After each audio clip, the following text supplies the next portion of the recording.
بسم اللہ الرحمن الرحیم ایاک نعبد و ایاک نستعین۔ آج میں نے اپنی قوم سے بات کرنے کی اس لیے ضرورت سمجھی کیونکہ ابھی ایک ہماری اسمبلی کے اندر ایک منی بجٹ آیا ہے، اور یہ جو منی بجٹ ہے اس سے ایک عوام کے اوپر ایک مزید اور مہنگائی کا بوجھ پڑنے لگا ہے۔ تو میں اپنی قوم سے صرف، کیونکہ میں بڑی دیر سے آپ سے باتیں کرتا رہا ہوں، میں صرف آج اس لیے بات کر رہا ہوں کہ دیکھیں یہ جو ہو رہا ہے نا پاکستان سے، یہ ہونا ہی تھا۔ جب ہماری حکومت ہٹائی گئی تو میں تب سے کہہ رہا ہوں کہ ملک کے مسئلوں کا حل صرف ایک ہے، وہ الیکشنز کروائیں اور عوام کے مینڈیٹ سے ایک حکومت لے کے آئیں، جو حکومت پھر وہ فیصلے کرے ملک کے لیے جو مشکل فیصلے ہیں، لیکن کیونکہ عوام کے مینڈیٹ سے وہ حکومت آئی ہوگی وہ فیصلے کر سکے گی۔ اور میں تب سے کہہ رہا ہوں کہ الیکشن کے علاوہ پاکستان کے مسئلے مسائل کا کوئی حل نہیں۔ ہماری جب حکومت جو سازش ہوئی اور جب گرائی گئی تو میں نے یہ ایک چیز بار بار کہی کہ جو نئی حکومت آئے گی اس سے یہ ملک سنبھالا نہیں جائے گا۔ جو وہ آج کہتے ہیں جو صاحب کے جناب عمران خان ملک برباد کرنے لگا تھا، اس کو بھی بتایا کہ دیکھیں اگر آپ نے اس وقت سیاسی استحکام نہ قائم کیا، یعنی کہ اگر پولیٹیکل انسٹیبلٹی آتی ہے تو یہ جو آپ نے چوروں کا پلندہ جو اکٹھا کر کے ہمارے اوپر مسلط کرنے لگے ہیں یہ نہیں سنبھال سکیں گے۔ تو آج یہ جو منی بجٹ ہے یہ ذرا پوری کہانی دیکھیں کہ 10-11 مہینے میں پاکستان کدھر سے کدھر پہنچ گیا۔ اور میں آج یہ پہلے بجٹ کے اوپر اپنا چھوٹا سا تبصرہ کر کے میں آج یہ کہنا چاہتا ہوں کہ یہ رکنا نہیں لگے ہے۔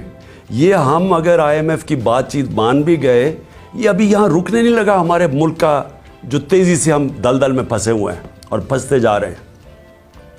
دیکھیں جب ان کی حکومت آئی تو سب سے پہلے دنیا پاکستان کو کیسے دیکھتی تھی؟ ہمارا جس کو کہتے ہیں ایک ڈیفالٹ رسک ریشو، کہ ایک ملک نے جو قرضے لیے ہوئے ہیں وہ کیا چانس ہے وہ قرضے کا ڈیفالٹ کرنے کا، وہ 5% تھا۔ آج ملک کے حالات یہ ہیں کہ جو لیٹسٹ جو انٹرنیشنل کریڈٹ ایجنسی جو بتاتی ہے کہ پاکستان کے معاشی حالات کیا ہیں، اس میں فچ ایک ایجنسی ہے، اس نے CCC- کر دیا پاکستان کو۔ یعنی ہم اب وہ سری لنکا کی سٹیج کے اوپر پہنچ گئے ہیں کہ دنیا ہمیں وہ دیکھ رہی ہے، وہ ملک جو کہ اب ایک باسکٹ کیس بن گیا، یعنی وہ ڈیفالٹ کے اتنا قریب پہنچ گیا کہ کسی باہر کے ملک نے اس ملک کو قرضے بھی نہیں دینے، کمرشل بینکس نے قرضے نہیں دینے، کوئی انویسٹمنٹ نہیں پاکستان میں آنی۔ تو جو آج حالات ہیں اس کے اندر اگر ہم یہ سمجھ رہے ہیں کہ IMF کے ہم یہ بات چیت مان جائیں گے اس سے ملک ٹھیک ہو جائے گا، اس خوش فہمی میں کوئی نہ رہے، کیونکہ جو مشکل حالات اب یہ مزید اور بگڑیں گے۔ تو میں پہلے اپنی قوم کو صرف یاد کرانا چاہتا ہوں کہ جب ہماری حکومت ہٹائی گئی تھی اور آج عام آدمی کی زندگی میں کیا فرق پڑا ہے۔ میں مخاطب ہوں اپنی عام عوام سے، اپنی مڈل کلاس سے، سیلریڈ کلاس جو تنخواہ دار طبقہ ہے، وہ آج کس مشکلات سے گزر رہا ہے۔ میں وہ لگژری آئٹمز کی نہیں بات کر رہا کہ بڑی بڑی گاڑیوں کی، امپورٹڈ چیز کی، اور وہ جو ہماری پیسے والے لوگ چیزیں لیتے ہیں اس کی مہنگائی کی بات نہیں کر رہا۔ میں بات کر رہا ہوں جو ساری جو خواتین آج میرا یہ سن رہی ہیں، جن کو اپنے کھانے پینے کی چیزیں جو ان کو چاہیے ہوتی ہے اپنے خاندان کو، صحیح بچوں کو صحیح کھانا کھلانے کے لیے، میں ان کی بات کر رہا ہوں کہ ان کے اوپر آج کیا گزر رہی ہے، ذرا یہ دیکھ لیں۔ جب یہ ساروں نے مل کے، یہ جو آج PDM کے لوگ ہیں یہ سارے کہتے تھے جی مہنگائی ہو گئی، مہنگائی مارچ کرو، 4 روپے ہم نے وہ پٹرول کی قیمت اوپر کی تو کہا کہ پیٹرول بم گر گیا ہے۔ تو انہوں نے ایک دفعہ وہ فضل الرحمان آ گیا تھا مہنگائی مارچ کر کے، دوسری طرف وہ کام پہ ٹانگنے والے وہ بلاول آ گیا تھا۔ اس کے بعد ایک 2 دفعہ فضل الرحمان، اور اس کے بعد یہ مریم نے کوئی راستے میں رہ گئی تھی، اس کی بھی لانگ مارچ. لیکن سب کا ایک کہہ رہے تھے کہ مہنگائی سے لوگ تباہ ہو گئے. تو آج اللہ کیونکہ الحق ہے، سچ کا خدا ہے، اس کی وعدہ ہے کہ وہ سچ سامنے لے آئے گا. ذرا آج قوم کو بتانا چاہتا ہوں کہ آج آٹا ہمارے دور میں 60 روپے کلو تھا، آج 135 روپے کلو پہنچ گیا. جو عام آدمی کھانے کی اس کی پینے کی چیز ہے. جو چکن عام آدمی کی، جو خاص طور پہ کبھی کبھی اپنے بچوں کو وہ چکن کھلاتے ہیں، وہ 335 روپے کے جی سے 700 روپے کے جی پہ پہنچ گیا. جو دالیں ہیں، جو عام آدمی گھروں میں، عام آدمی کی تو دال روٹی، پیاز کی قیمت دگنی سے بھی زیادہ ہو گئی ہے.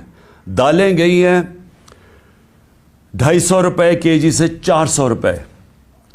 اور اب کسان دیکھیں، ہمیں جب تک کسان کو نہیں اٹھاتے، اور جو ہم نے پوری کوشش کی اٹھانے کی، اور ماشاءاللہ ہمارے دور پہ آخری 2 سال میں کسانوں کے پاس ریکارڈ پیسہ آیا. ہم نے ان کو ٹائم پہ جو گنے کی فصل کٹتی تھی، شوگر مل سے ٹائم پہ پیسہ لے کے دیا، پوری قیمت لے کے دی، کٹوتی ختم کی، ٹائم پہ پیسہ ملونا اور اپنی زمینوں پہ لگایا. ریکارڈ 4 فصلوں کی ریکارڈ پروڈکشن 2 سال ہوئی ہماری، یعنی بمپر کراپس ہوئی. تو آج وہ جو یوریا استعمال کرتا ہے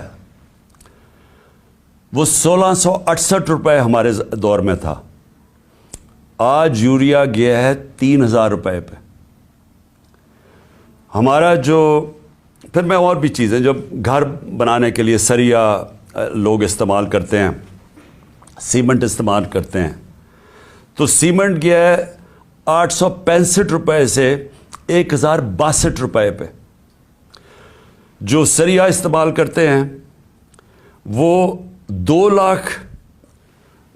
لاکھ روپیہ ٹن سے، سلیب سے، وہ گیا ہے 3,05,000 پہ.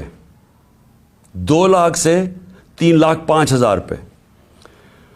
اب جو لوگوں نے گھر بنا رہے ہیں، کنسٹرکشن کر رہے ہیں، ان سب کو مشکلیں پڑ گئی ہیں. جو پروجیکٹس تھے ہمارے، مثلا آپ سڑکیں بن رہی تھیں، جو پرانے پروجیکٹس چل رہے تھے، ان سب میں مشکلیں پڑ گئی ہیں. ہم جو شوکت خانم بنا رہے ہیں، اور جو انشاءاللہ اس سال کی اینڈ میں کھلنا تھا کراچی میں، اب وہ سارے ہمارے جو ایسٹیمیٹس ہیں وہ سارے اپسیٹ ہو گئے ہیں. امپورٹس رک گئی ہیں، جو سٹیل کی امپورٹس تھی، کئی چیزیں رک گئی ہیں. تو سارے اس طرح پروجیکٹس جو آن گوئنگ پروجیکٹس ہیں سب متاثر ہو گئے ہیں. یہ جو قیمتیں بڑھی ہیں سیمنٹ کی اور سٹیل کی، لوگ گھر بنا رہے تھے، ان کے گھروں کے قیمتیں ایک دم اوپر چڑھ گئی ہیں. پھر دوائیں، انہوں نے امپورٹس کے اوپر جو بین کیا ہے، جو لائف سیونگ ڈرگز ہیں، جو خاص طور پہ آپ استعمال کرتے ہیں، کینسر کی ڈرگز، ہارٹ کے لیے، وہ ان سب میں قلت آ گئی ہے. کیونکہ یہ جو سوچے سمجھے بغیر سب امپورٹس بند کیے ہیں، جس میں متاثر ہو رہے ہیں ہاسپٹلز اور وہ مریض جن کی سیریس بیماریاں ہیں. اچھا، اب یہ نئے بجٹ آ گیا. یہ میں آپ کو بتا رہا ہوں، یہ اب تک جو مہنگائی ہوئی تھی، اب یہ جو انہوں نے ابھی جو آج لے کے آئے ہیں، اس کے اندر گیس اور بجلی. میں اب عام آدمی کی پھر بات کر رہا ہوں کہ جو گیس کا جس کا بل 3000 کا آتا تھا، وہ آج ہو جائے گا 4300 کا. جو بجلی کا بل جن کے گھر 10,000 آتا تھا، وہ 13,000 پہ چلا جائے گا. سو یہ مزید میں آپ کو آج کے بل کے بعد جو مہنگائی ہے، sales tax across the board بڑھا دیا ہے. یعنی ساری چیزیں، کیونکہ سیلز ٹیکس انہوں نے بڑھایا ہے، ساری چیزیں اس سے مہنگی ہوں گی. اور جو بھی میں نے سریا کی اور سیمنٹ کی بات کی تھی، ان کے اوپر جو گیس، سریا بنانے کے لیے جو سٹیل ملز کو گیس جاتی تھی، اس میں 14% انکریز کر دیا، تو اس کی قیمت اوپر جائے گی. سیمنٹ 10% گیس کی قیمت انکریز کر دی ہے، تو مزید اس کی قیمت اوپر چلی جائے گی. یوریا کے لیے جو پھر کسانوں کا مسئلہ آئے گا، یوریا کے لیے جو گیس 70%، اس پہ 70% گیس کی قیمت بڑھا دی گئی ہے. جو یوریا یعنی جو کھاد کی فیکٹریز کے اوپر گیس جاتی تھی، تو اس سے ایک بوری کے اوپر 375 روپے کا اضافہ ہو جائے گا اب کسانوں کے لیے. اور کسانوں کو آگے مشکل پڑی ہوئی ہے کیونکہ ٹیوب ویلز کے اوپر جو بجلی کی تھی اس کی سبسڈی ختم کر دی، تو مزید اور کسانوں کے لیے اور ایک اور عذاب آ رہا ہے. اب اس سے ہوگا کیا؟ اس سے ہوگا یہ دو چیزیں ہوں گی. ایک، مہنگائی بڑھے گی. مہنگائی آ گئی 50 سال میں پاکستان کی تاریخ کی سب سے زیادہ مہنگائی ہے. میں نے پھر سے کہا کہ ان کی ساری کیمپین ہمارے خلاف کیا تھی کہ ہم نے بہت زیادہ مہنگائی کر دی. ہمارے دور پہ جو مہنگائی تھی وہ 12% تھی، وہ آج پہنچ گئی ہے 30% کے اوپر اور مزید بڑھنے والی ہے. جو سب سے خوفناک چیز ہے، جو فوڈ انفلیشن، جو کھانے پینے کی چیزیں جو مہنگی ہوئی ہیں، وہ ہمارے دور پہ 16% تھی، آج 40% پہ پہنچ گئی. تو اس سے جو عام آدمی ہے، میں پھر سے کہتا ہوں جو سیلریڈ کلاس ہے، پہلے تو مہنگائی میں وہ پسیں گے، ساتھ ساتھ یہ جو انہوں نے چیزیں بڑھائی ہیں، جو انہوں نے امپورٹس کے اوپر جو ان کی غلط پالیسیز تھی، جو نااہلی تھی، اس سے فیکٹریاں بند ہو رہی ہیں. ہماری جو ریکارڈ انڈسٹریل پروڈکشن تھی، ہماری جو انڈسٹری اضافی تیزی سے بڑھ رہی تھی، آج وہ منفی پہ چلی گئی ہے. جو انڈسٹریز، جو ٹیکسٹائل انڈسٹری، آپ فیصل آباد جا کے دیکھیں، جدھر مزدور نہیں ملتا تھا، آج بے روزگاری شروع ہو گئی ہے. ایک طرف بے روزگاری، ایک طرف مہنگائی. انٹرسٹ ریٹ انہوں نے ریکارڈ اوپر کر دیے ہیں. اس کا مطلب کہ جو بھی آپ کوئی نیا کاروبار شروع کرے گا وہ 100 دفعہ سوچے گا، کیونکہ انٹرسٹ ریٹ اوپر چلے گئے، سود کی شرح اتنی اوپر چلی گئی ہے. تو ایک طرف مہنگائی، دوسری طرف بے روزگاری. اب میں جو آج میرا اصل آج آپ سے بات چیت کرنے کا مقصد کیا تھا، اب آگے ہم کیا کر رہے ہیں، جا کدھر رہے ہیں. میں اس لیے آپ سے کہہ رہا ہوں کہ یہ جو مزید مہنگائی آئی ہے اور یہ جلدی انہوں نے کی ہے. شروع میں ان کو سمجھ نہیں آئی کیا کرنا تھا. اپنے این آر او کے اوپر انہوں نے وقت گزارا. ان کو صرف ایک پڑی ہوئی تھی کہ کس طرح کے ان کے 1100 ارب روپے کے ان کے اوپر کرپشن کیسز تھے وہ ختم ہو. ہم ہر سال، ہمارے 3.5 سال کے اندر، ہر سال جو نیب ریکور کرتی تھی چوری کا وہ 160 ارب روپیہ تھا. ہم نے 480 ارب روپیہ اپنے دور میں نیب نے ریکور کیا تھا. ہم نے نہیں کیسز بنائے تھے، یہ پرانے کیسز تھے، لیکن ہمارے دور میں نیب پیسے ریکور کر رہی تھی کیونکہ ہم کسی کو بچا نہیں رہے تھے. اب ارب روپے کے جو کرپشن کیس ہیں انہوں نے معاف کروا لیے. تو ایک طرف قوم کی کمر توڑ دی ہے مہنگائی اور بے روزگاری سے، دوسری طرف انہوں نے اپنے کرپشن کے کیسز معاف کروا لیے، اور تیسری طرف روپیہ ڈالر کے بنسبت 90 روپیہ گرا ہے. کہ کبھی پاکستان کی تاریخ میں اتنا زیادہ ڈالر مہنگا نہیں ہوئی اور اتنی تیزی سے روپیہ گرا نہیں ہے. تو قوم کے لیے تو کیا ہوا اس سے؟ اگر آپ کی 30,000 روپیہ تنخواہ تھی، آج صرف وہ 20,000 روپے کی 30,000 روپے کی تنخواہ 20,000 کی چیزیں خرید سکتی ہے. آج جو ساری قوم کا جو جیسے کہتے ہیں نا جی ڈی پی، کیونکہ جی ڈی پی ڈالر سے میجر ہوتی ہے تو پر کیپٹا انکم ڈالر سے میجر ہوتی ہے، وہ ساری نیچے آ گئی ہے. ان کے ہوتے ہوئے جب تقریباً 90 باہر مارکیٹ میں جاؤ تو وہ 100 روپیہ کا بھی سے زیادہ ڈالر مہنگا ہو چکا ہے. تو جب کہ ایک قوم کی دولت میں کمی ہوئی ہے، یہ جو سارے 30 سال سے ملک کا پیسہ چوری کر کے، منی لانڈرنگ کر کے باہر لے کے گئے ہیں، ان کے ایون سیل اپارٹمنٹ اور ان کے مے فیئر میں اور بڑی بڑی گاڑیاں اور ون ہائیڈ پارک اور یہ جو باہر ہوٹل خریدے ہوئے ہیں اور انہوں نے بے نامی چیزیں خریدی ہوئی ہیں، باہر بینکوں میں آف شور اکاؤنٹس میں پیسے رکھے ہوئے ہیں. قوم کے لیے 90 روپے ان کی دولت میں کمی اگر روپے میں پڑے ہوئے ہیں، اور ان کے باہر پیسے میں 90 روپے اضافہ ہو گیا. پاکستان کے مقابلے میں ان کے پیسے میں 90 روپے زیادہ امیر ہو گئے ہیں. ان کو کوئی فرق نہیں پڑا، اس لیے انہوں نے آتے ساتھ ہی کبھی کوئی پرواہ نہیں کی کہ کیا انہوں نے اگر ان کو سازش کے تحت بٹھائی دیا تھا، کیونکہ عمران خان ملک تباہ کر رہا تھا، تو انہوں نے آ کے کوئی روڈ میپ دینا تھا کہ ہم نے ملک کو کیسے ٹھیک کرنا ہے، کیونکہ یہ تو بڑے تجربہ کار تھے. ہم تو جی اسحاق ڈار نے کہا میں روپے کو 200 ڈالر کو نیچے لے کے آؤں گا، میں IMF کو سامنے یہ کر دوں گا، بڑی بڑھ کے ماری. میں تجربہ کار ہوں. آج یہ بتائیں کہ انہوں نے ملک سے کیا کیا, اور جو ان کے ہینڈل لے کے آئے تھے ان سے ذرا پوچھیں کہ آپ نے یہ ملک سے کیا کیا ہے. کون جواب دے؟ آج جو ابھی یہ جو شروعات ہے, ابھی یہ جو 90 روپے ڈالر کے جو گرا ہے, جو روپیہ گرا ہے ڈالر کے مقابلے میں, ابھی اس کی مزید مہنگائی آنی ہے. جو ایک تھوڑی ٹائم کے بعد جب آپ کا روپیہ گرتا ہے تو جو باہر سے چیزیں لے کے آتے ہیں وہ ٹائم کے بعد مہنگی ہونی شروع ہوتی ہیں. تو نہ تو انہوں نے کوئی تیاری کی, نااہلی ان کی یہ ہے کہ انہوں نے غلط فیصلے کر کے ملک کو آج یہاں پہنچا دیا ہے کہ اس طرح کا بجٹ لانا پڑا ہے. اور کوشش کر رہے تھے کہ عارف الوی کے اوپر سارا بوجھ ڈالے. پارلیمنٹ میں بھی نہیں چاہتے تھے کہ ڈبیٹ ہو اس کے اوپر, اس سے کہتے تھے آرڈیننس سائن کرو تاکہ یہ بچ جائیں کہ پارلیمنٹ میں ان کے اپنے لوگ کیا یہ جو بجٹ لے کے آ رہے ہیں وہ کیا بولیں گے اس کے اوپر. قوم کے اوپر سارا بوجھ, خود اپنی کرپشن کے کیسز معاف, اور کوئی آگے راستہ بھی نہیں ہے, روڈ میپ بھی نہیں ہے.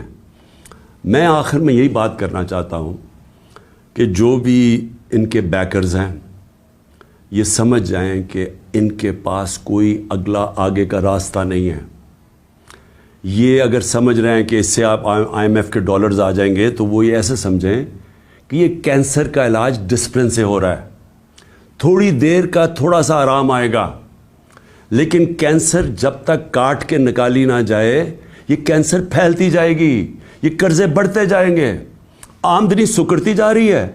ہماری ریمیٹنسز جو ہمارے دور میں 17% انکریز کر رہی تھیں, ہماری ریمیٹنس میں 17% اضافہ ہو رہا تھا جو 31 ارب پہ پہنچ گئی تھی, وہ ان میں اب 11% کمی آ گئی ہے. تو پہلے تو اضافہ ختم ہوا اور پھر 11% کمی آ گئی ہے, یعنی جو ڈالرز آنے تھے ریمیٹنس سے وہ کم ہو گئے ہیں, ایکسپورٹس گر گئی ہیں ہماری. تو ہمارے پاس تو جو آمدنی ہے وہ تو سکڑتی جا رہی ہے, فیکٹریاں بند ہو رہی ہیں, بے روزگاری بڑھ رہی ہے, لیکن قرضے بڑھتے جا رہے ہیں کیونکہ یہ تو قرضے ہی لیے نا IMF سے, اور ہم یہ امید رکھ رہے ہیں کہ اور بھی ملٹی نیشنلز قرضے دیں گی, تو وہ تو قرضے ہیں. تو یہ حل تو نہیں ہے. حل کیا ہے؟ حل جو میں تب سے کہہ رہا ہوں, میں نے کوشش بھی کی, اپنی گورنمنٹ خود میں نے ڈیزالو کی اپریل میں الیکشنز کروانے کے لیے, لیکن پورا پلان بنا ہوا تھا کیونکہ فیصلہ ہو گیا تھا عمران خان بہت خطرناک ہے اس ملک کے لیے. تو تب سے وہی ابھی بھی حل ہے. اس ملک میں اگر ہم نے صاف اور شفاف الیکشن نہ کروائے, ایک پبلک مینڈیٹ سے گورنمنٹ نہ آئی جو کہ پبلک جس کے پیچھے کھڑی ہو جس گورنمنٹ کے, وہ گورنمنٹ پھر مشکل فیصلے کرے, وہ جو میں کینسر کو کاٹ کے نکالے ملک سے, اسٹرکچرل ریفارمز کرے, جو آج ملک کی ضرورت ہے, رول آف لا قائم کرے, گورننس سسٹم ٹھیک کرے, تب جا کے یہی جو کرائسس ہے یہ ہم فائدے میں اس کو کر سکتے ہیں. یہ جو ہم دلدل میں پھنسے ہوئے ہیں اس میں نکلتے نکلتے ہم ملک کو پوری طرح اٹھا سکتے ہیں. یہ ہمارا فائدہ ہو سکتا ہے کہ ہم اس کرائسس کا, اگر اس کرائسس سے ملک میں اصلاحات کریں, لیکن وہ گورنمنٹ کر سکتی ہے جس کے پاس پبلک پیچھے کھڑی ہو. جب آپ کے پاس پبلک مینڈیٹ نہیں تو آپ ان PDM کے یہ جو اوپر 60% لوگ ضمانت پہ ہیں کرپشن کیسز پہ, اور ان کا سلوشن یہ ہے, کیونکہ ان کے پاس تو حل کوئی نہیں ہے, ان کا سلوشن یہ ہے کہ عمران خان کے اوپر 60 FIR کاٹ دو, اس PTI کے لوگوں کو جیلوں میں ڈالو, ان کے اوپر تشدد کرو, ان کو خوف پھیلاؤ, ان کو ڈراؤ دھمکاؤ, اور ان کو اور اس طرح کرو کہ جب وہ بالکل پارٹی ان کی ٹوٹ جائے تو پھر الیکشن کرواؤ. وہ ہونے نہیں لگا کیونکہ اب جتنا زیادہ دبائیں گے وہ پارٹی اتنی اور اٹھتی جا رہی ہے. پبلک کوئی بیوقوف تو نہیں ہے, پبلک تو فیصلہ کر بیٹھی ہے جس کی وجہ سے یہ ڈرے ہوئے ہیں. تو صرف اور صرف عمران خان کو باہر کرنے کے لیے ملک کو تباہ نہ کریں. یہ اصل میں جانا ہے ہماری سیکیورٹی کے اوپر. جو آج ہمارے حالات ہو گئے ہیں, ہم تو کسی کے سامنے اب کھڑے بھی نہیں ہو سکتے کیونکہ ہمیں تو انہوں نے ملک کو ادھر پہنچا دیا ہے. 300 ارب ڈالر سے کم تو ریزروز رہ گئے ہیں. ہمارے پاس کیا اب ہے کہ اپنے پیر پہ کھڑے ہوں, کسی کو کہے کہ نہیں جی ہمیں پاکستان کی خودداری چاہیے, ہم پاکستان کی سوورنٹی چاہیے. ہم کیسے کہہ سکتے ہیں جب ملک کے حالات یہاں پہنچا دیے؟ اس کے لیے اپنے ملک کو بچانے کے لیے طریقہ یہ نہیں ہے جو کیا جا رہا ہے کہ ہائی کورٹ کہہ رہا ہے کہ الیکشن کرواؤ، وہ الیکشن کمیشن جناب بیٹھی ہوئے کہ ہم الیکشن نہیں کرواتے، وہ بہانے مار رہی ہے الیکشن کے۔ پاکستان کا آئین کہتا ہے 93 میں الیکشن کرواؤ، یہ کوئی بہانہ مار رہا ہے، کوئی صرف ڈرے ہوئے ہیں الیکشن ہارنے سے۔ پاکستان کی آئین کی وائلیشن جس طرح کی جا رہی ہیں اور جس طرح آگے پلان بن رہا ہے، یہ جو بھی لوگ سمجھ رہے ہیں کہ اس سے وہ اپنی ذاتی فائدہ اٹھا دیں گے، وہ ملک کو ڈبو دیں گے۔ اور میں آج اس لیے یہ کہہ رہا ہوں کہ ہم بڑے آرام سے ملک کے اندر اس وقت اگر ہم چاہیں، اتنی بڑی پارٹی ہے، ہم اگر وہ مظاہرے کریں اور ملک بند کرنے کی کوشش کریں، اسٹرائکس کریں، ملک تو آگے ہی حالات برے ہیں۔ اس لیے ہم نے پرامن احتجاج کا فیصلہ کیا کہ ہم جیل بھرو تحریک شروع کرنے والے ہیں، بتانے کے لیے کہ آپ اس طرح ایک ملک کو استعمال تھوڑے سے لوگوں کے ذاتی مفادات کے لیے نہیں کر سکتے۔ یہ ملک 22 کروڑ لوگوں کا ملک ہے، یہ تھوڑے سے لوگ اس ملک کو اپنے مفادات کے لیے تباہ نہیں کر سکتے۔ اس لیے ہم جیل بھرو تحریک کی پوری تیاری کریں، میں اناؤنس کرنے والا ہوں۔ اور لوگوں کو صرف خوف دور کرنے کے لیے کہ یہ سمجھتے ہیں کہ خوف پھیلا کے، جیلوں میں ڈال کے، FIRs کر کے یہ اسی طرح بیٹھے رہیں گے، اور پھر کسی نہ کسی طرح دھاندلی کر کے ایک وہ الیکشن کمیشن، بے ضمیر الیکشن کمیشن کے ذریعے ایک جانبدار الیکشن کمشنر کے لیے، یہ جو چیف الیکشن کمشنر ہے، اس کو استعمال کر کے کسی طرح پھر ان چوروں کو مسلط کر دیں گے۔ یہ ہونے نہیں لگا، ملک کو نقصان پہنچ رہا ہے۔ اور میں آخر میں اپنی ساری قوم کو کہنا چاہتا ہوں، پھر سے میں ایک بات کہنا چاہتا ہوں اور بات ختم کرتا ہوں کہ دیکھیں، وہ ہم اس موڑ پہ کھڑے ہو گئے ہیں جس کا ہم سب کو خطرہ تھا کہ ایک دن جب سے یہ امپورٹڈ حکومت آئی ہے کہ خدا نہ خواستہ ہم یہاں نہ پہنچ جائیں۔ ہم وہاں پہنچ گئے ہیں۔ ہمارے سامنے اب صرف 2 راستے ہیں۔ ہم چپ کر کے اب انتظار کریں کہ مزید ملک تباہی کی طرف جائے، یا ہم ایک پرامن احتجاج کی تحریک کے اندر سب شامل ہوں اور بتائیں ان کو کہ آئین اور قانون کے بغیر کوئی دنیا کا معاشرہ نہیں چل سکتا۔ دنیا کا معاشرے جتنے بھی ہیں وہ رول آف لا پہ چلتے ہیں، اور رول آف لا آئین ڈیفائن کرتا ہے، اور آئین آپ کو کہتا ہے کہ 90 دن میں الیکشن کروائی جائے۔ اس سے جتنا آپ پیچھے ہٹتے جائیں گے، آپ ملک کو ادھر دھکیلتے جائیں گے، جدھر ملک جس کو کہتے ہیں بنانا ریپبلک، جدھر جنگل کا قانون ہوتا ہے، ادھر ملک کو دھکیلا جا رہا ہے۔ ہم یہ کبھی ہونے نہیں دیں گے۔ اور میں نے صرف اپنے لوگوں کو بھی، سب کو تیار کیا، اپنی قوم کو، کہ ہم ایک پرامن احتجاج کے لیے تیار ہو جائیں، کیونکہ مجھے ابھی تک کوئی نیت نہیں نظر آ رہی ان کی آئین کے اوپر چلتے ہوئے 90 دن میں الیکشن کروانے کی۔ پاکستان زندہ باد۔